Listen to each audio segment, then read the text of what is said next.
საქართველოს პარლამენტის ეროვნულ ბიბლიოთეკაში რესტავრაცია კონსერვაციის განახლებული ლაბორატორიის წარდგინება გაიმართა. განყოფილება გრანიტის ზედაპირიანი სპეციალური სარესტავრაციო მაგიდებით აღიჭურვა. ინვენტარი სრულად შეესაბამება არსებულ სტანდარტებს და როგორც სპეციალისტები აღნიშნავენ, საუკეთესოა ტყავის დასამუშავებლად, წიგნების ყდების დასამზადებლად, ძველი დაზიანებული გარეკანის აღსადგენად და ბიბლიოთეკის ფონდებში დაცული იშვიათი გამოცემების სარესტავრაციოდ.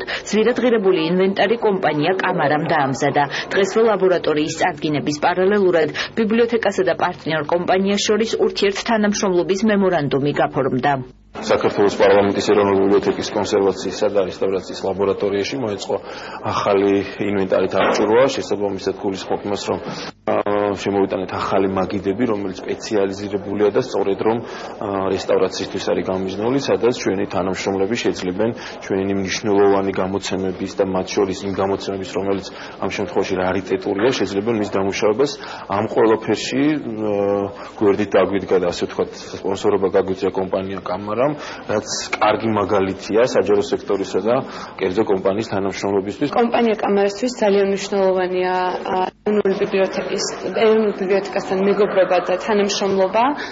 ჩვენ მოვამარაგეთ რესტავრაციისა და კონსერვაციის ლაბორატორია სპეციალური მაგიდებით და ეს მხოლოდ დასაწყისია. მომავალში მუდმივად გაგრძელდება თანამშრომლობა და ჩვენი მხრიდან ყველაფერს გავაკეთებთ, რომ დავეხმაროთ ამ ძალიან მნიშვნელოვანი საქმის წინ წასვლას.